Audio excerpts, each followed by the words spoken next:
Hi friends, how you all are? Hope you all are doing well and good. So let's start. Today our topic is reproduction. So without any delay, let's start.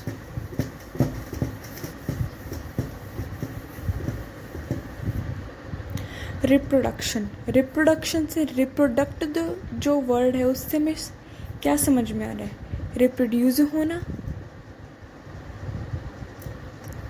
Reproduce होना किसका reproduce होना? New organisms का। Reproduction of new organisms किससे new बनेंगे? Existing से, from existing organisms.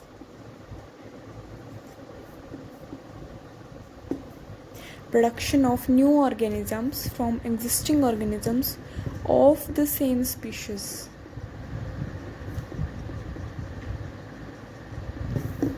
is reproduction. वही क्या होता है हमारा रिप्रोडक्शन? ये एक प्रोसेस है रिप्रोड्यूस होने का नए ऑर्गेनिजम्स। कहाँ से? एग्जिस्टिंग ऑर्गेनिजम्स से। जो यहाँ पे ध्यान दें, जो एग्जिस्टिंग ऑर्गेनिजम्स होते हैं वो होते हैं पेरेंट्स, और जो न्यू ऑर्गेनिजम्स बनते हैं वो होते हैं ऑफस्प्रिंग्स या फिर प्रोजेनी। ओके, तो आज हम क्या पढ़ेंगे? आज हम पढ़ेंगे असेक्सुअल रिप्रोडक्शन। रिप्रोडक्शन 2 टाइप का होता है, सेक्सुअल और असेक्सुअल रिप्रोडक्शन। तो आज जो हम कवर करेंगे वो होगा हमारा असेक्सुअल रिप्रोडक्शन। सबसे पहले हम देखते हैं इसके टाइप्स। 2 टाइप्स होते हैं इसके, असेक्सुअल और सेक्सुअल। असेक्सुअल रिप्रोडक्शन में हमें क्या समझ आ रहा है? असेक्सुअल मतलब कि इसमें नो इन्वॉल्वमेंट है किसका? सेक्स सेल्स का। इसके अंदर सेक्स सेल्स का कोई भी इन्वॉल्वमेंट नहीं है। जहाँ पे ए वर्ड होता है, ए का मीनिंग होता है एब्सेंस होना किसी चीज़ का, तो यहाँ पे सेक्स सेल्स की जो एब्सेंस हो रही है वो होती है असेक्सुअल रिप्रोडक्शन। सेक्सुअल में क्या होता है? इन्वॉल्वमेंट होती है किसकी? सेक्स सेल्स की या फिर गैमेट्स की। असेक्सुअल में एक ही पेरेंट इन्वॉल्व होता है, जबकि सेक्सुअल में 2 पेरेंट इन्वॉल्व होते हैं। एक होता है मदर और एक होता है फादर। किसके अंदर? ह्यूमंस के अंदर, डॉग्स के अंदर भी देखा जा सकता है, काउस के अंदर, डियर के अंदर। ये सब क्या है? इसके एग्जाम्पल्स हैं किसके? सेक्सुअल रिप्रोडक्शन के। और सेक्सुअल के एग्जाम्पल्स क्या हो सकते हैं? अमीबा, पैरामीशियम, ईस्ट और भी बहुत सारे। तो हमने क्या देखा कि रिप्रोडक्शन 2 टाइप्स का होता है, असेक्सुअल और सेक्सुअल। असेक्सुअल में कोई भी इन्वॉल्वमेंट नहीं होती है सेक्स सेल्स की, जबकि सेक्सुअल रिप्रोडक्शन में सेक्स सेल्स की इन्वॉल्वमेंट होती है। असेक्सुअल में एक ही पेरेंट इन्वॉल्व होता है, सेक्सुअल में 2 पेरेंट इन्वॉल्व होते हैं। इसके एग्जाम्पल्स हैं अमीबा, पैरामीशियम, ईस्ट। इसके अंदर 2 पेरेंट इन्वॉल्व होते हैं जो होते हैं मदर, फादर। किस में देखा जाता है सेक्सुअल रिप्रोडक्शन? ह्यूमंस में, डॉग्स में, डियर में और काउज में। ओके, सो अब हम पढ़ेंगे कि असेक्सुअल रिप्रोडक्शन क्या होता है। तो हमने ये तो पता चला लिया कि असेक्सुअल में एक ही पेरेंट की इन्वॉल्वमेंट होती है। तो जो असेक्सुअल रिप्रोडक्शन होता है वो होता है 6 टाइप्स का। सबसे पहले जो हम इसका पढ़ेंगे वो है फिजन। वो है इसका टाइप फिजन।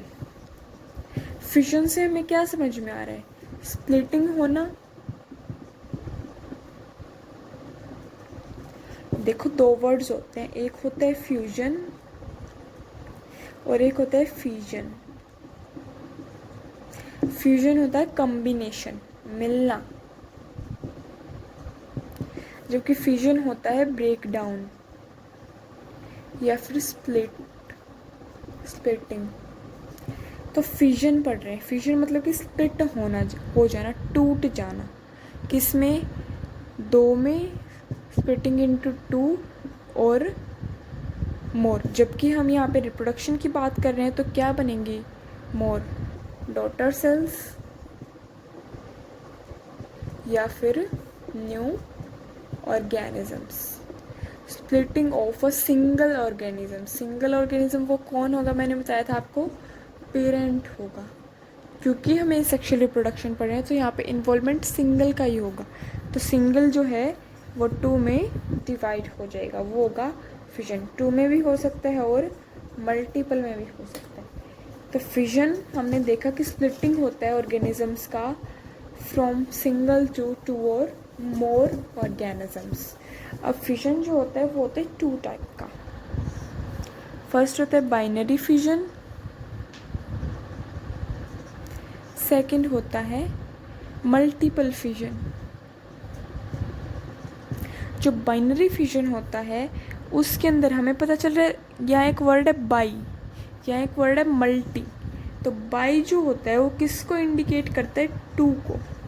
जो मल्टीपल है वो किसको इंडिकेट करता है? मोर देन टू या फिर मैनी। ओके, तो बाइनरी में एक सिंगल ऑर्गेनिजम्स का ब्रेकडाउन हो जाता है टू ऑर्गेनिजम्स में, तो वो होता है binary fission by splitting process. Multiple के अंदर स्प्लिटिंग होना है किसका? सिंगल ऑर्गेनिजम्स का, more than two new organisms, new daughter cells. तो बाइनरी फिजन अब हमें पता है किस किस के अंदर देखा जाता है बाइनरी फिजन। एग्जाम्पल इम्पॉर्टेंट है इसके एग्जाम्पल्स, अमीबा, पैरामीशियम और लिशमैनिया। मल्टीपल फ्यूजन के जो एग्जाम्पल हैं वो हैं प्लाज्मोडियम। प्लाज्मोडियम आपको पता है, प्लाज्मोडियम से एक डिजीज होती है मलेरिया, जिसको एनोफिलस मॉस्किटो कैरी करती है, और जब वो ह्यूमन को कट करती है तो उनके अंदर मलेरिया डिजीज़ कोज कर देती है। और लिशमैनिया से भी एक डिजीज़ कोज होती है, वो होती है ब्लैक फीवर, जिसे हम काला अजर भी बोलते हैं। लिशमैनियासिस होती है वो प्रोसेस, जब भी अपने आप को रिप्रोड्यूस कर रहे होते हैं। मल्टीपल रिप्रोड्यूस करता है प्लाज्मोडियम, ये टू में स्प्लिट होते, तो ये बाइनरी फिजन करता है लिशमैनिया। ठीक है, तो इसका एग्जांपल प्लाज्मोडियम और अमीबा भी है इसका एग्जांपल, जो कि होता है अनफेवरेबल कंडीशंस में, अनफेवरेबल कंडीशंस में होता है। ओके, नाउ अब हम देखेंगे कि अमीबा के अंदर कैसे बाइनरी फिजन होता है और कैसे मल्टीपल फिजन होता है। इसका डायग्राम इम्पोर्टेंट है, 3 मार्क में आ सकता है। तो अब हम देखेंगे रिप्रोडक्शन इन अमीबा। तो हमें पता है जो अमीबा है वो एक यूनिसेलुलर ऑर्गेनिज्म है, जिसकी कोई पर्टिकुलर शेप नहीं होती है। ये एक अमीबा है, ये इसका न्यूक्लियस है,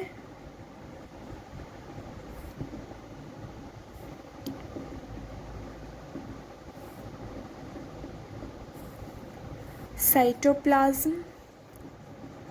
इन्हें अच्छे से वेल मैनर में डिफाइन करना है, इसकी सेल ऑर्गेनेलीज को। ये सेल मेम्ब्रेन लिख सकते हो आप। तो ये है एक पेरेंट सेल, पेरेंट अमीबा।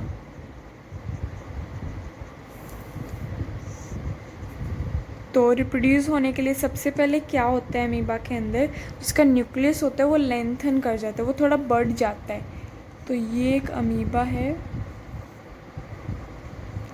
इसका जो न्यूक्लियस होगा ना वो ऐसे लेंथन हो जाएगा, वो बढ़ जाएगा थोड़ा सा। तो ये प्रोसेस हो गई न्यूक्लियस लेंथन्स। फिर ये जो न्यूक्लियस लेंथन हुआ है ये दो में बिल्कुल ऐसे डिवाइड हो जाएगा, और ये जो अमीबा है ये बीच से बिल्कुल टूटने को हो जाएगा, और फिर ये क्या करेगा, डिवीजन। तो ये क्या हो गया, न्यूक्लियस डिवीजन। न्यूक्लियस डिवीजन को साइंटिफिकली हम कहते हैं कैरियोकाइनेसिस। काइनेसिस का मतलब, काइनेसिस जहाँ भी वर्ड आ जाए साइंस में उसका मतलब होता है डिवीजन, और कैरियो न्यूक्लियस। तो ये न्यूक्लियस डिवाइड हो गया। अब क्या होगा कि जो इसका जो साइटोप्लाज्म है वो भी क्या कर जाएगा, डिवाइड कर जाएगा। बिल्कुल ये ऐसे डिवाइड कर जाएगा इसका साइटोप्लाज्म, और फिर ये अलग अलग अपना शेप ले लेंगे और ये डिटैच हो जाएंगे। तो ये बन जाएंगी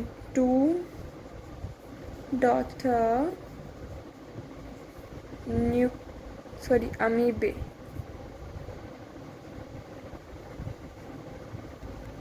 टू डॉटर अमीबे ये बन जाएंगी।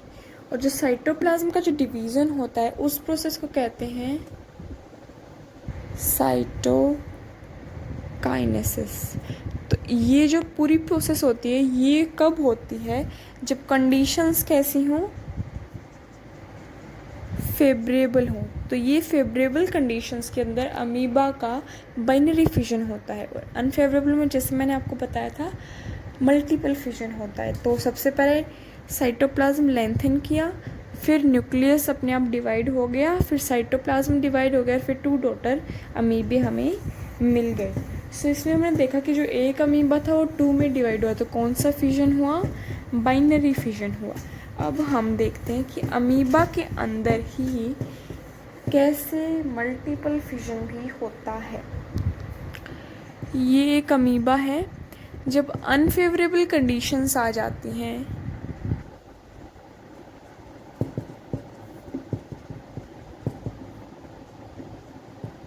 अनफेवरेबल कंडीशंस क्या होती हैं, प्रॉपर उनकी ग्रोथ के लिए जो भी एनवायरनमेंट है, जैसे कि डीप एनवायरनमेंट, डैम्प मॉइस्ट एनवायरनमेंट, वार्मथ एनवायरनमेंट, वो होता है फेवरेबल कंडीशंस इनकी प्रॉपर ग्रोथ के लिए, प्रॉपर रिप्रोडक्शन के लिए।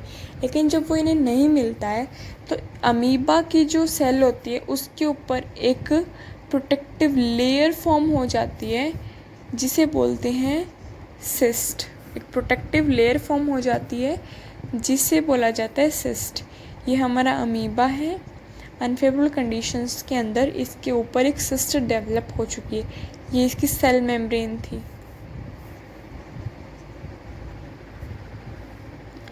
Cell membrane. फिर क्या होता है, रिप्रोड्यूस तो इसे करना ही है, चाहे फेवरेबल कंडीशंस हो या फिर अनफेवरेबल कंडीशंस हो। तो क्या होता है, अब जो ये अमीबा है, जो इसका न्यूक्लियस होता है ना, वो अंदर ही अंदर डिवाइड करता रहता है। तो न्यूक्लियस अंदर ही अंदर डिवाइड कर गया, लेकिन जो सिस्ट है वो अभी भी बनी हुई है। लेकिन जब फेवरेबल कंडीशंस आती हैं, जब फेवरेबल कंडीशंस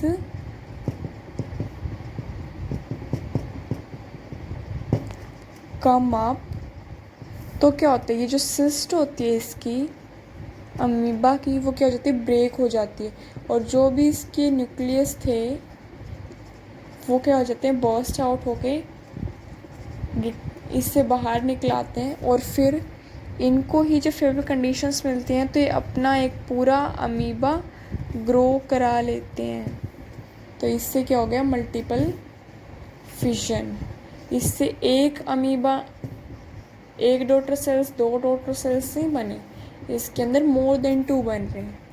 तो सबसे पहले क्या हुआ, एक अनफेवरेबल कंडीशंस आई, तो सिस्ट डेवलप होने के बाद जब फेवरेबल कंडीशंस बाद में आई तो जो न्यूक्लियस ने अपने आप को डिवाइड कर रखा था तो जो इसका सेल केस था वो क्या हो गया, बर्स्ट आउट हो गया, और जो ये सारी जो डिवीज़न था वो स्प्रेड आउट हो गया, और इन्होंने अपनी ग्रोथ बना के मल्टीपल अमीबी डॉटर सेल्स क्रिएट कर ली। तो ये था अमीबा का रिप्रोडक्शन प्रोसेस इन फेवरेबल और अनफेवरेबल कंडीशंस। तो हमारे साथ जुड़ने के लिए हमारे चैनल को सब्सक्राइब करें, लाइक करें, और कमेंट में अगर आपको कोई भी क्वेरी है तो उसे आस्क करें। Thank you.